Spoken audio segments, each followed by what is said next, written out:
The old house groaned around Judith, a familiar symphony of settling wood and sighing pipes that had been the soundtrack to her life for 40 years. It was a sound she usually found comforting, but today it only amplified the silence left by her husband, Arthur, who had passed away 2 winters ago. The silence was coldest in the basement, where Arthur's workshop remained untouched, a dusty sanctuary of his half-finished projects and well-worn tools. It was also where the ancient heater, a behemoth of cast iron and rattling ducts, had finally given up the ghost. The man from the HVAC company, Jack, was young enough to be her grandson. He had a kind, open face, and hands that, despite being calloused, moved with a surprising gentleness over the machine's rusted shell. He'd been down there for the better part of an hour, his muffled clanks and occasional grunts a welcome disruption to the quiet. Judith had offered him coffee, which he'd politely declined, and now she hovered at the top of the basement stairs, listening. "Everything all right down there?" she called out, her voice a little too loud in the stillness. A moment of silence, then. "Almost got it, ma'am. This old beast sure has some stories to tell, I bet." Judith smiled faintly. "It's been with us since we bought the place. Arthur always said it would outlive us all. I guess it almost did." Another few minutes passed. The metallic clangor stopped abruptly. Judith leaned forward, her hand resting on the cool wood of the doorframe. The silence that followed was different. It was heavy, charged. "Mr. Jack?" she asked, a knot of unease tightening in her stomach. "Is there a problem?" His voice, when it came, was strained, different from his earlier cheerful tone. "Ma'am, could you come down here for a second? There's something... Well, I think you need to see this." Her heart gave a little flutter of apprehension. Old houses held secrets, Arthur used to say, and not all of them were pleasant. She descended the creaking wooden steps, her hand trailing along the damp stone wall. The air was cool and smelled of earth and rust. Jack was standing near the back of the furnace, an area that was usually obscured by shadows. He had pried off a large metal panel, one Judith didn't even know was removable. He wasn't looking at the heater's complex innards, however. He was staring at the wall behind it. "What is it?" Judith asked, her eyes trying to adjust to the dim light. Jack didn't turn around. He simply pointed. "There. I had to move the unit out a few inches to get to the rear conduit, and I saw this." Following his finger, Judith saw it too. Set into the concrete foundation, almost perfectly flush with the surface, was a small dark wooden door, no bigger than a shoebox. It had no visible handle, only a small tarnished brass keyhole. It was so cleverly hidden behind the furnace that in all the decades she had lived in this house, she had never known it was there. "What on earth?" she whispered, stepping closer. Jack finally turned to look at her, his expression a mixture of confusion and concern. "I thought it was an old access panel for plumbing or something, but it's not. I tapped on it. It's a compartment. And when I shined my light through the keyhole..." He hesitated, swallowing hard. "Ma'am, that's a gun compartment." The words hung in the cold, damp air. A gun compartment. Judith's mind reeled. Arthur had never owned a gun. He'd been a history professor, a man of books and gentle debates. The idea of him possessing a firearm, let alone hiding it in a secret compartment in their basement, was utterly preposterous. "That's impossible," she said, her voice firm. "My husband despised guns. You must be mistaken." "With all due respect, ma'am, I know what I saw," Jack replied, his tone respectful but unwavering. "It looks like a handgun, an old one, maybe a revolver. It's just sitting in there." A cold dread, colder than the basement air, began to seep into Judith's bones. She thought of Arthur, of his quiet, predictable life. They had shared everything, or so she had believed. Who was the man she had been married to for 43 years? The silence of the house suddenly felt less like peace and more like a void, filled with questions she was terrified to ask. Jack was watching her, his young face etched with worry, waiting for her to say something, to do something. Her mind raced, her gaze flickering from the young man's earnest face to the inscrutable wooden door. A gun, hidden, for decades. Without a word, she turned away from the impossible discovery and the questions it raised and walked back up the stairs. Her hand was trembling as she reached for the phone on the kitchen wall, her fingers quietly dialing the numbers she never thought she would need. The dial tone felt like a judgment, each silent pulse a measure of her betrayal of Arthur's memory. What was she even doing? Calling the police on her own deceased husband. The thought was absurd, a script from a bad television drama. Her finger hovered over the cradle, ready to disconnect, to tell Jack it was all a mistake, a trick of the light. But the image of his pale, serious face and the certainty in his voice held her in place. Ma'am, that's a gun compartment. The words echoed in the cavernous silence of the kitchen. She took a steadying breath and waited. 911. What is your emergency? The voice on the other end was calm, professional, and jarringly real. Judith's own voice was a reedy whisper. I'm not sure if it's an emergency. I apologize. Ma'am, are you in danger? No, not at all, she said, forcing strength into her tone. My name is Judith Sterling. I live at 4 and 12 Maple Drive. I have a workman here. He's been fixing my furnace, and he's found something. A hidden compartment. A compartment? In the basement wall, behind the furnace. He says there's a gun inside. There, it was out. The words felt foreign, obscene in her own mouth. A pause. Judith could hear the soft clatter of a keyboard. And this compartment, you didn't know it was there? No, never. Is the weapon secure, ma'am? I suppose so. It's locked in this box. All right, Mrs. Sterling, stay on the line. I'm dispatching a unit to your location. They'll be there in a few minutes. Please don't touch the compartment or anything around it. Is the workman still with you? Yes, he's in the basement. Okay, just wait for the officers to arrive.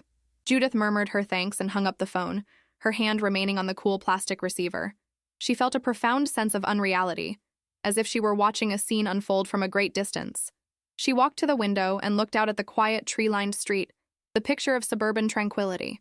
In a few minutes, that peace would be shattered by the arrival of a police car, a public spectacle she had spent a lifetime avoiding. All because of a secret Arthur had buried in their foundation. The squad car rolled to a stop without sirens, its flashing lights painting the neighbors' houses in brief, shocking strokes of blue and red. 2 officers emerged. One was older, with graying temples and a weary set to his shoulders. The other much younger, his uniform crisp and his movements precise. Judith met them at the door. Mrs. Sterling, I'm Officer Miller. This is Officer Davis. The older one, Miller, had a kind but tired voice. We understand you found something of concern. Yes. In the basement. This way, she said, her voice betraying none of the turmoil within. She was a Sterling. She would be composed. She led them through the house, the officers' boots loud on the polished hardwood floors. Jack was waiting at the bottom of the basement stairs, looking relieved and anxious in equal measure. He nodded at the officers, his eyes wide. Miller and Davis were all business. They surveyed the scene, their gazes taking in the massive furnace, the open panel, the space behind it, and finally, the small, dark door. Officer Davis knelt, shining a powerful flashlight onto the concrete wall. Well, I'll be, he murmured. It's almost invisible. Miller crouched beside him. Did either of you try to open it? He asked, his eyes flicking from Jack to Judith. No, Judith answered. We haven't touched it. Good. Miller examined the keyhole. Old lock. Probably hasn't been opened in decades. He looked at his younger partner. Let's not force it unless we have to. Check the workshop. An old place like this, people hide keys in plain sight. Judith watched as Officer Davis moved into the dusty alcove that was Arthur's workshop. He moved with a methodical purpose that felt like a violation of the sacred space. He sifted through coffee cans full of screws and nails, peered into drawers filled with sandpaper and wood glue, and ran his hands along high shelves.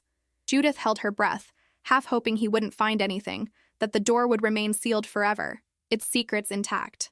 Got something, Davis called out. From a small, grimy wooden box labeled spare parts, he produced a single ornate brass key. It was dark with tarnish, but the shape was unmistakable. He brought it over to Miller, who took it and wiped it on his trousers before inserting it into the keyhole. The click of the lock turning was deafening in the silent basement. It was a sound of finality, the closing of one chapter of Judith's life and the opening of another she could not begin to comprehend. Miller carefully pried the small door open. It swung outward with a low groan of disuse. Inside, nestled on a bed of what looked like moth-eaten velvet, was a gun. It was a revolver, its metal finish a dull gray, its handle a dark, checkered wood. It was exactly as Jack had described it, old and undeniably real. But it wasn't alone.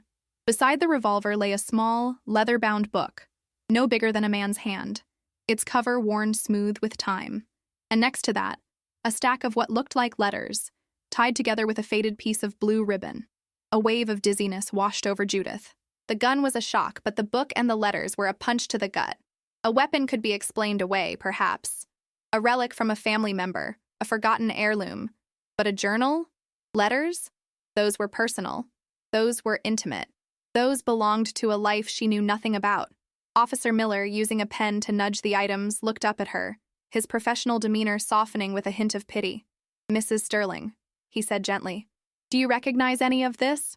Judith could only shake her head, her eyes fixed on the secret history that had been lying dormant beneath her feet for 40 years. The smell of dust and decay in the basement now mingled with the scent of betrayal. Officer Miller handled the items with a practiced, impersonal care that made Judith's stomach clench. He used the tip of his pen to lift the small, leather-bound book from its resting place, placing it carefully into an evidence bag. Then came the letters, the faded blue ribbon a stark slash of color against the sterile plastic. Finally, he turned his attention to the gun. He and Officer Davis had a brief murmured conversation, their words a technical jargon of models and calibers that meant nothing to Judith. They photographed the compartment, the weapon, and the other items from every conceivable angle before Miller, now wearing gloves, carefully lifted the revolver and secured it in a separate evidence box. The click of the box's latch was another sound of finality, another door closing on the life Judith thought she knew. "We'll have to take these with us, ma'am," Miller said, his voice gentle but firm. "The weapon, especially. We need to run the serial number, check its history. The journal and letters might help us understand why it was hidden here." Judith nodded numbly. "What happens now?" "We'll process these items. An investigator will likely be in touch in the next few days. They'll have questions for you about your husband." Miller's gaze was steady and not unkind. "Just be prepared. Sometimes the people we think we know have lived lives we can't imagine." She led them back up the stairs and saw them out, the brief, disruptive flashing of the squad car's lights once again painting the street in unreal colors before it pulled away, leaving silence in its wake. Jack, the young furnace repairman, was packing up his tools, his movements quiet and respectful. "The new heating element is installed, Mrs. Sterling," he said, avoiding her eyes. "You should have heat again within the hour. There's no charge for today, for the trouble." "That's very kind of you, but that's not necessary," she said, her voice distant. "Please, ma'am, I insist." He looked at her then, his young face full of a sympathy she found almost unbearable.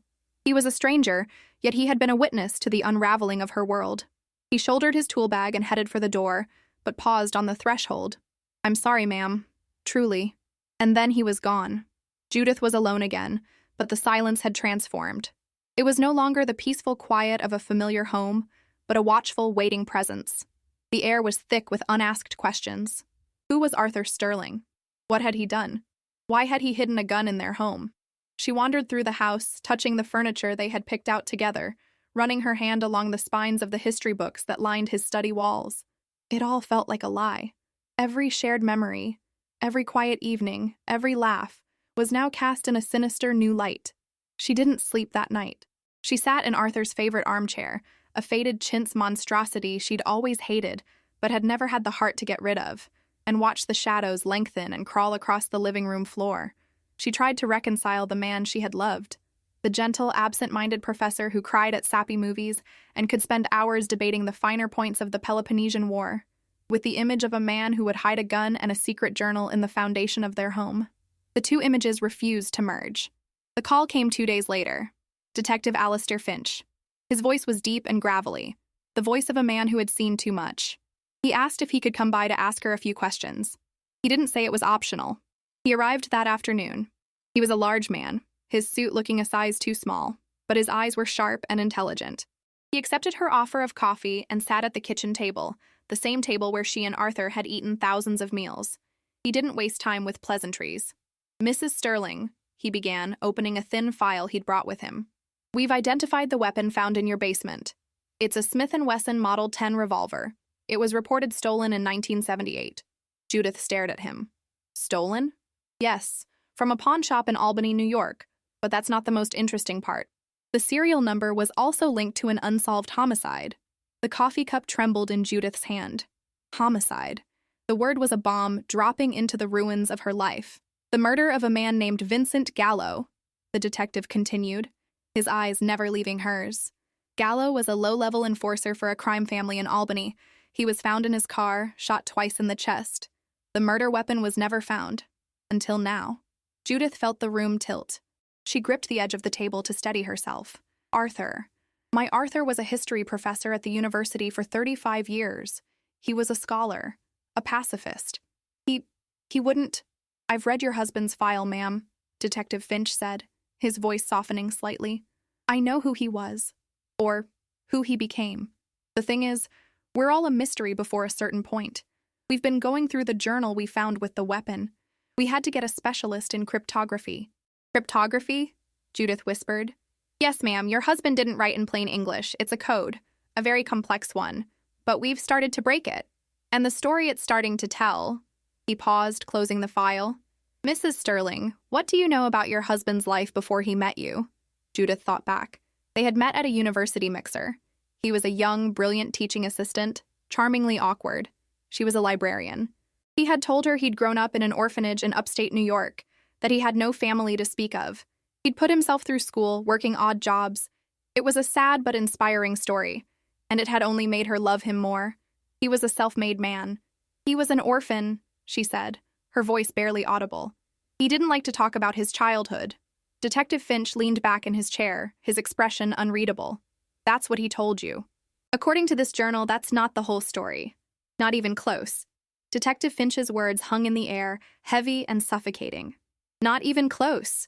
Judith felt a chasm opening beneath her, a dizzying drop into a past that was not her own, yet was about to consume her entirely. What do you mean? She asked, her voice a fragile thread. Your husband's name wasn't Arthur Sterling, Finch said, his tone devoid of accusation, a simple statement of fact. He was born Angelo Ricci. His father was a bookkeeper for the Gallo crime family in Albany. When Angelo was 16, his father was caught skimming. He and his wife, they disappeared. Everyone knew what that meant. Angelo and his younger sister, Sophia, were left alone, essentially property of the family. Judith pictured her Arthur, the man who would patiently explain the rise and fall of the Roman Empire to her bored nieces, as a boy named Angelo, owned by criminals. The image was a violent, impossible collision. The journal is a confession of sorts, Finch continued, pulling a few photocopied pages from his file. The handwriting was small and cramped, but unmistakably Arthur's. The code had been broken, the neat columns of symbols replaced by English words. Angelo wasn't a killer. He was the opposite. He was smart, quiet. He wanted out. Vincent Gallo, the man who was murdered, was a particularly vicious character. He took a special interest in Angelo, enjoyed tormenting him. According to the journal, Gallo was grooming him for the uglier side of the business. Finch slid one of the pages across the table. Judith's eyes fell upon a translated entry dated October 14th, 1978. Vinny is dead. I can still smell the gunpowder. He brought me to the warehouse tonight, said he had a job for me. There was another man, Rossi. Vinny was laughing, waving his gun around. He wanted me to send a message to a debtor. He wanted me to break his legs. When I refused, he turned on me. He said my father was weak and that I was the same. He put the gun to my head. I thought I was going to die. But Rossi spoke up. He told Vinny to leave me alone, that I wasn't cut out for it. They argued. It was loud, violent. Vinny called him a traitor. He turned the gun on Rossi. There was a struggle. I was frozen. 2 shots. So loud. When I looked, Vinny was on the ground. Rossi was standing over him, the gun in his hand. He looked at me, his eyes. I've never seen such fear. He dropped the gun and ran. He just ran. Judith looked up from the page, her heart pounding. Arthur? Angelo? He hadn't killed anyone. He was a witness. Rossi was never on our radar, Finch said almost to himself. He was found dead of an overdose a year later. Probably wasn't an overdose. Loose ends. He looked back at Judith. The next entry is the most important. He pushed another page toward her. I should have run too. But I saw the gun on the floor. Vinny's gun. My fingerprints are all over this place. They'll blame me. Or they'll kill me for being a witness. There is no way out. Except to disappear. I took the gun. I don't know why. It felt like the only piece of power I'd ever held. I took the cash from Vinny's pocket. Enough to get a bus ticket far away from here. I have to leave Sophia. This is the part that is killing me.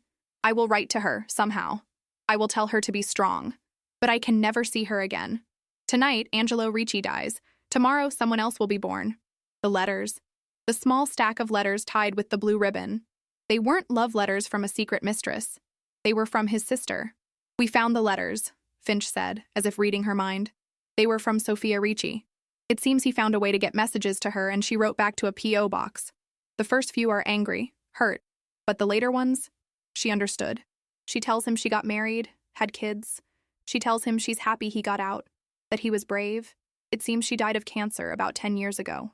Tears were now streaming freely down Judith's face. Tears of grief, not for the man she had lost, but for the boy he had been. The terrified, heartbroken boy who had to sacrifice everything just to have a normal life. The weight of his 40-year secret pressed down on her. The immense burden he had carried alone, every single day of their life together. Every quiet smile, every gentle touch, had been an act of defiance, a victory against the darkness of his past. He was so afraid, Judith whispered, all those years. He was afraid you would knock on the door. And for good reason, Finch said quietly. If he'd been found back then, he would have been charged with the murder. This journal, this changes everything. He wasn't a killer. He was a survivor. He closed his file. Given that your husband is deceased and the actual shooter is as well, the case is, for all intents and purposes, closed. The gun will be destroyed. The journal and letters, they are part of a closed case file, but I see no reason why they couldn't be returned to you, in time, as the next of kin. After the detective left, Judith walked through the house in a daze. It was the same house, but it was also entirely new. It was not just the home of Arthur Sterling, the professor. It was the sanctuary of Angelo Ricci, the boy who escaped. She went down to the basement, the air no longer feeling cold and menacing, but still and sacred. She stood before the empty compartment in the wall. He had hidden the worst part of his life here, feet from his workshop, the place where he'd created things with his hands, a place of peace and order. He had literally built his new life on top of the old one. She understood now. The silence of the house was not an absence of Arthur. It was full of him. It was the peace he had fought so hard to win, for himself and for her. Her love for him, which had felt betrayed and broken just days before, now returned with a force and a depth she had never thought possible. She loved the professor, yes, but she also loved the terrified boy who chose books over bullets, who chose a quiet life with her over a past that would have destroyed him. He had not been perfect, but his imperfections made him who he was, a man of immense courage, not because he faced down enemies, but because he faced down himself, every single day. Every life holds secret chapters and hidden compartments. We can never truly know the entirety of another person's journey, the battles they fought before we met them, but sometimes we are given a key, a glimpse into that hidden world, and in that moment, we find a deeper understanding, a more profound truth, and a love that is strong enough to encompass all of it. If this story touched your heart, share it with someone who might be carrying a hidden history of their own, as a reminder that we are all more than the worst thing we've ever done.